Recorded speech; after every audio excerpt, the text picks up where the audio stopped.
ভাই আপনার সমস্যা কি? আপনার কি আত্মীয় হয়? চুপ, একদম চুপ।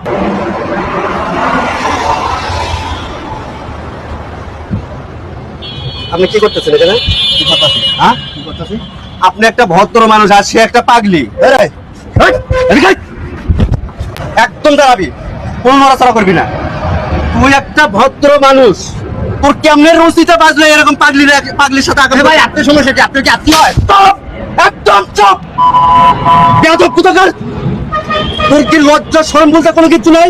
হ্যাঁ, তোর ভিতরে মানবতা বলতে কিছু নাই? তুই একটা ভদ্র মানুষ, তুই একটা পাগলির কামটা করলি। এই পাগলিটা যদি দুদিন বাদে প্রেগনেন্ট হয়ে যাবো, বাচ্চা পেটে বাচ্চা হইবো, এই বাচ্চাটা তোর হচ্ছে কেমনে ডেলিভারি হইব, কেমনে বাচ্চাটা হবে সে চিন্তা একবার করছস? হ্যাঁ, এই বাচ্চাটা যখন বড় হইব, যখন আমার এই জাতির কাছে এই সমাজের কাছে যখন প্রশ্ন করবো যে আমার বাবাকে, তখন আমাদের মতো সাধারণ মানুষ জনগণ কিংবা এই জাতি কি জবাব দিব? আই তো দেখছ না বেয়াদব কোথাকার। তোর আবার এই পাগলির দায়িত্ব তুই নিবি আজকে। এই পাগলির সেদিনটা দেখছিস প্রেগনেন্টের ব্যথায় আবার নড়াচড়া করস। পাগলিটা দেখতেছি প্রেগনেন্টের ব্যথা ইয়ে করতেছে, এই আকাম তুই করছস।